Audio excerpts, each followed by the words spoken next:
Hello बच्चों। तो हम ये क्वेश्चन कर रहे थे, ठीक है ना।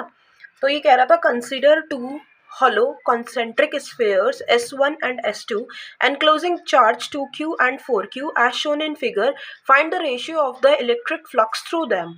How will the electric flux through the sphere S1 change if the medium of dielectric constant ER is induced in the sphere S1 space of sphere S1 in place of air? Deduce the necessary expression. तो देखो बेटा, ratio निकालना है तो आप देख सकते हो कि S1 में तो सिर्फ चार्ज 2q इनक्लोज है, तो इसके थ्रू जो फ्लक्स आ जाएगी 2q अपॉन एप्सिलॉन नॉट। लेकिन जो सरफेस S2 है इसमें चार्ज 4q भी इनक्लोज है और 2q भी इनक्लोज है, यानी कि टोटल चार्ज इनक्लोज जो है इसके अंदर ही वो कितना है 6q। तो इसके थ्रू जो फ्लक्स आएगी वो कितनी आएगी 6q अपॉन एप्सिल नॉट। अब देखो इसका सॉल्यूशन मैं तुम्हें बता देती हूँ कि ये जो टोटल चार्ज इनक्लोज है surface S1 Q1 is equals to 2Q upon epsilon naught, Phi1 is equals to 2Q upon epsilon naught. Charge enclose by the surface S2 Q2 is equals to Q2 is equals to 2Q plus 4Q upon 6 epsilon naught. तो Phi2 is equals to 6Q upon epsilon naught. तो जो ratio आएगा वो कितना आ जाएगा 2:3, यानी कि 2:6, 2:6 यानी कि 1:3 का। अब जब ये कह रहा है कि जब आपने डाइलेक्ट्रिक कांस्टेंट ER इंड्यूस कर दिया तो आपको पता है ER का फॉर्मूला क्या होता है, डाइलेक्ट्रिक कांस्टेंट या फिर रिलेटिव परमिटिविटी का, permittivity in medium upon permittivity in the free space.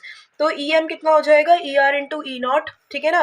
तो phi dash is equals to, देखो फाई कितना था, जो पहला वाला फाई था वो कितना था, जो सरफेस S1 से था 2Q अपॉन एप्सिलॉन नॉट की बजाय क्या आ जाएगा एप्सिलॉन मीडियम, और एप्सिलॉन मीडियम क्या होता है relative permittivity into epsilon naught, क्योंकि ये फॉर्मूला होता है ER is equals to E medium upon E naught, ठीक है ना। तो 2Q is equals to ER upon E naught. अब देखो तुम्हारे गॉस लॉ के ही कुछ इंपॉर्टेंट जैसे होते हैं, थोड़े से खुद ही प्रैक्टिस कर लेना न्यूमेरिकल्स। एक मान लो तुमने एक ये बनाया है चार्ज, यहाँ पर तुमने एक चार्ज रख दिया, ठीक है ना, एक क्यूबाइड है, ये क्यूबाइड के एक कॉर्नर पे तुमने चार्ज रखा। तो बताओ जो फ्लक्स होगी एक पर्टिकुलर क्यूबाइड में से वो कितनी होगी। अब तुम्हें ना इस क्वेश्चन को ऐसे एनालाइज करना है कि जैसे कि तुमने एक चार्ज लिया, ठीक है ना, अब तुमने इसको एक बॉक्स ऊपर बना सकते हो, ये एक बॉक्स है, इसके ऊपर एक बॉक्स और रख सकते हो, ठीक है ना, ये बॉक्स एक और रख दिया मैंने, सेम साइज का रख सकते हो। मैंने दिखाने के लिए थोड़ा सा इसको ऐसे कर दिया, एक बॉक्स यहाँ पे रख सकते हो, उसके ऊपर भी एक बॉक्स, ठीक है ना, फिर एक बॉक्स नीचे, उसके ऊपर भी एक बॉक्स। तो यानी कि ये जो चार्ज है ये 8 क्यूब्स में डिवाइड हो सकता है, ठीक है ना। ये जो एक पर्टिकुलर चार्ज है ये 8 क्यूब्स में डिवाइड होगा, यानी कि हर एक क्यूबाइड में जो ये चार्ज का कंट्रीब्यूशन होगा वो सिर्फ कितना होगा Q/8, यानी कि फ्लक्स जो होगी एक क्यूबाइड के थ्रू वो कितनी आएगी phi is equals to Q/8 epsilon naught, ठीक है ना। Q/8 एप्सिलॉन नॉट की ओनली फ्लक्स कंट्रीब्यूट करेगी। तो तुम लोगों को करना क्या है ना, इस टाइप के सारे क्वेश्चंस कर लेने हैं, क्योंकि गॉस लॉ पे 1 नंबर का क्वेश्चन आएगा, जितने भी हैं उसको इमेजिन करना है कि हमने अभी जैसे कि सपोज तुमने अभी एक सरफेस है यहाँ पर रख दिया तो कितना फ्लक्स कंट्रीब्यूट करेगी, यहाँ पर रखोगे तो कितनी कंट्रीब्यूट करेगी, यहाँ पर रखोगे तो कितनी, यहाँ पर रखोगे तो कितनी। क्योंकि अगर तुम यहाँ पर रख रहे हो तो तुमने एक कॉर्नर में रख दिया और इससे 8 बॉक्स तुम बना सकते हो, तो यानी कि जो फ्लक्स कंट्रीब्यूट कर रही है वो तो Q/8 ही कर रही है ना, Q/8 एप्सिलॉन नॉट। तो ये सारे तरीके के क्वेश्चंस तुम लोग कर लेना। अब देखो इंपॉर्टेंट क्वेश्चंस के जो चैप्टर्स हैं, जिसमें से 5 मार्क्स के क्वेश्चन आएंगे।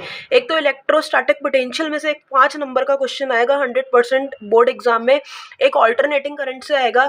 रे ऑप्टिक्स से बहुत ज्यादा क्वेश्चन आएंगे, उसके साथ हो सकता है एक 5 नंबर का भी आएगा और 3 नंबर का भी आएगा, मतलब ज्यादा नंबर के क्वेश्चंस आएंगे। चॉइस में रे ऑप्टिक्स के साथ हो सकता है वेव ऑप्टिक्स का एक क्वेश्चन आ जाए, मतलब ये ray optics, wave optics, alternating current और इलेक्ट्रोस्टैटिक पोटेंशियल, ये इंपॉर्टेंट चैप्टर है, जिनमें सबसे ज्यादा इंपॉर्टेंट है ऑल्टरनेटिंग करंट और रे ऑप्टिक्स। सेमीकंडक्टर्स भी पढ़ लेना, 7 नंबर का चैप्टर है, मुफ्त के मार्क्स हैं, वो सिर्फ तुम्हें थ्योरी पढ़नी है, ठीक है ना। Thank you. कोई डाउट हो तो मुझे कमेंट कर देना, मैं तुम्हारे लिए वीडियो भी अपलोड कर दूंगी। और अगर तुम लोगों को ऑनलाइन क्लासेस चाहिए होंगी तो मिनिमम 10 बच्चे होने चाहिए एट अ टाइम, तो उसमें से कोई से भी पर्टिकुलर टॉपिक पे, ठीक है ना, 100 रुपीज़ पर आवर के हिसाब से I will give you online classes also. Thank you, God bless you all.